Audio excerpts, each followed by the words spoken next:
नमस्कार दोस्तों।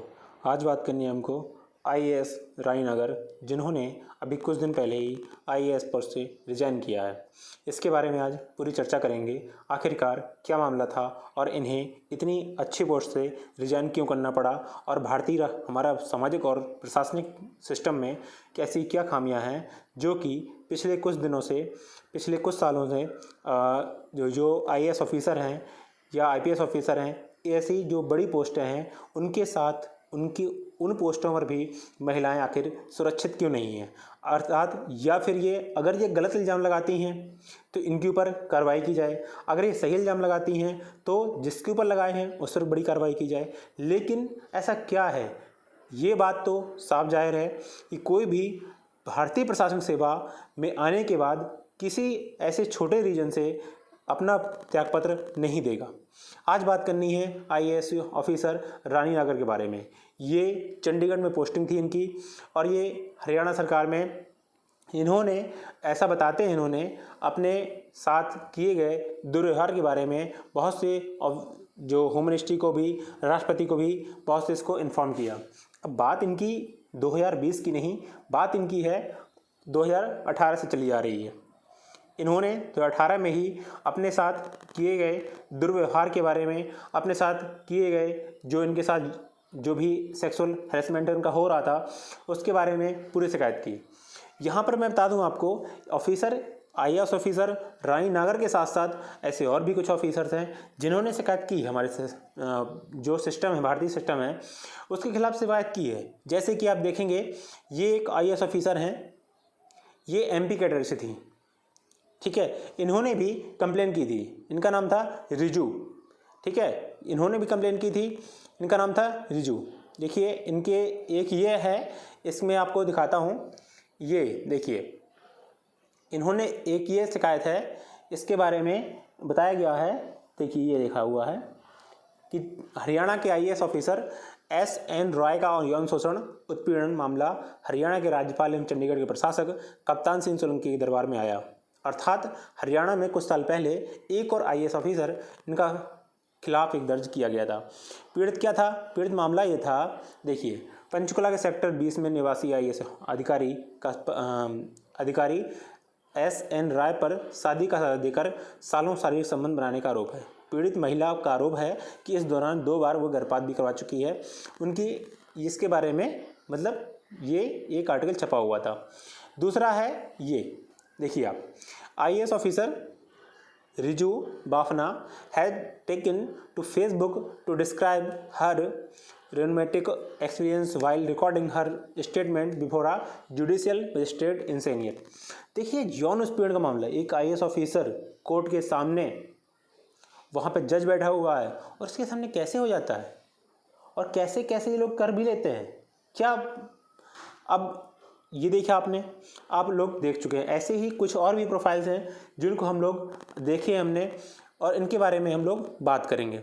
आज बात करनी है हमको इसके बारे में। इसके बात करने से पहले मैं आपको दिखाना चाहूँगा कि अर्थात अगर ऐसा तो नहीं है, ये है देखिए किसकी, आईएएस ऑफिसर रानीनगर की एफबी प्रोफाइल। इन्होंने क्या लिखा है, पर्सनल एफबी, बदलापुर विलेज से हैं, करंट रूम इनका है, इस समय जहाँ रह रही थी वो चंडीगढ़ में रह रही थी। इनके बारे में इन्होंने अपना लिखा हुआ है, देखिए इसको पूरा पढ़ के देखते हैं कि मैं रानीनगर पुत्र श्री रतन सिंह नगर निवासी गाजियाबाद में रहने वाली थी। इन्होंने क्या है कि गेस्ट हाउस के जिस कमरा नंबर 311 में रुकी हुई थी, मुझे रानीनगर को अर्थात उनका दरवाज़ा भी तोड़ दिया गया। यूटी गेस्ट हाउस के मेरे कमरे नंबर 311 के टूटे हुए दरवाजे की तस्वीरें और संबंध में ली गई लिखित शिकायत भी कर दी गई होगी। कमरा नंबर टूटे हुए इतने के माध्यम से उन्होंने पूरी बात अपनी जानकारी दी है, ठीक है। उसकी फुटेज भी इन्होंने डाली हुई है पूरा। अब देखिए एक आईएएस ऑफिसर को जिस तरह से करना पड़ रहा है, आप ये देखिए कितना घिनौना है। हमारा सिस्टम किसको बचा रहा है, नहीं बचा पा रहा ना। इन्होंने देखिए अपने हर एक चीज़ को बताया हुआ है। ये इन्होंने पहले बहुत पुरानी जिन्होंने यहाँ कंप्लेन हो रही थी, इन्होंने अपनी कंप्लेन का पूरा एक डिस्क्रिप्शन दिया हुआ है, वीडियो के माध्यम से, राष्ट्रपति के माध्यम से जिन्होंने कहा है, पूरा इन्होंने जानकारी दी है। अब ये बात करते हैं कि आखिरकार क्या समस्या है हमारे सिस्टम में जो महिलाओं को सुरक्षित नहीं रख पाता है। ये ऐसा क्या हो गया कि आज भी महिलाएं हमारी सुरक्षित नहीं हैं, और वो सुरक्षित नहीं हैं जो भारतीय प्रशासनिक सेवा में हैं। इसे आप सुनिएगा, इन्होंने बताया इसके बारे में, ये पूरी बात अपनी बता रही हैं। श्री रतन सिंह नागर है। मैं हरियाणा सरकार में अतिरिक्त निदेशक सामाजिक न्याय एवं अधिकारिता विभाग एवं निदेशक अभिलेखागार विभाग के पद पर कार्यरत हूँ। मैं माह मई 2018 से अभी तक चंडीगढ़ में सेक्टर 6 में यूटी गेस्ट हाउस के कमरा नंबर 311 में किराए पर रहती हूँ। मैंने वर्ष 2019 में श्री सुनील के गुलाटी एवं चंडीगढ़ पुलिस के कुछ अधिकारियों के विरुद्ध माननीय चंडीगढ़ सीजेएम न्यायालय में केस संख्या 3573 ऑफ 2019 दर्ज करवा रखा है।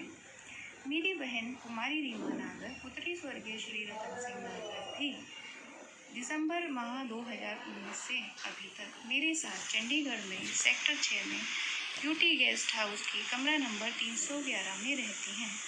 हमारी जान को खतरा बना रहता है, अतः मेरा आप सभी से सादर अनुरोध है कि यदि मेरी रानी नागर और मेरी बहन कुमारी रीमा नागर के प्राणों की क्षति हो जाए, अथवा यदि मैं रानी नागर व मेरी बहन कुमारी रीमा नागर अनट्रेसेबल हो जाएं, तो आप सभी कृपया हमारा यह बयान माननीय चंडीगढ़ न्यायालय में मेरे केस संख्या 3573 ऑफ 2019 में अवश्य दर्ज करवा दें। हम आपके सदा आभारी रहेंगे। अब मेरी बहन कुमारी रीमा नागर पुत्री स्वर्गीय श्री रतन सिंह नागर आपसे विनती करेंगे। नमस्कार। देखिए दोस्तों, जिस प्रकार उन्होंने बताया अपना, उन्होंने विनती भी की।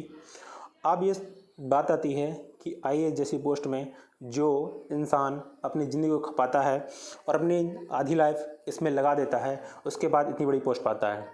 तो आखिरकार हमारा सिस्टम ऐसे अधिकारियों को, ऐसे लोगों को इनको सुरक्षा नहीं दे पा रहा, तो आखिरकार सुरक्षा किसको देगा? आज बात ये नहीं है कि कहाँ कांग्रेस सरकार है, कहाँ भाजपा सरकार है, कहाँ कौन सरकार है। आज बात ये है कि सरकार हमारे देश की महिलाओं की सुरक्षा नहीं कर पा रही है, वो फेल हो चुकी है। हरियाणा में ही ऐसे 2-3 मामले आ चुके हैं। रानी नागर का मामला था, संगीता कालिया का मामला था, और भी ऐसे ऑफिसर थे जो ये भी हरियाणा का डर से थी। संगीता कालिया भी वहाँ से थी। किसी को मंत्री डांट देता है। हमारे यूपी में भी कुछ साल पहले एक केस आया हुआ था, जो कि अब उन आईएएस ऑफिसर को यूपी कैडर से ही ट्रांसफ़र कर दिया गया। तो आखिरकार हमारा देश चल कहाँ रहा है? हमारे देश में सुरक्षा किसको मिल रही है? जब जिस देश में आईएएस जैसी पोस्ट में रहने वाली महिला सुरक्षित नहीं है, मुझे नहीं लगता उसके अलावा कोई भी सुरक्षित है। हाँ, यहाँ पर क्लियर है, अगर ये झूठ बोल रही हैं तो आपने इनके खिलाफ एक्शन क्यों नहीं लिया? अगर ये सही बोल रही थी तो जिसके लिए बोल रहे हैं उसके खिलाफ आपने एक्शन क्यों नहीं लिया? गलत तो कोई है, या वह या ये। अगर ये गलत होती तो इन्होंने ये इस्तीफा ना दे दी। और आईएएस जैसी पोस्ट को छोड़ना एक आसान बात नहीं होती है, क्योंकि लोग अपने जीवन का सपना पालते हैं, दिन रात एक सपना देखते हैं, उस सपने को जीते हैं, फिर आईएएस ऑफिसर बनते हैं। इसलिए दोस्तों, इस बात को आगे से आगे शेयर करिए और आगे बढ़ाइए इस बात को। नमस्कार दोस्तों।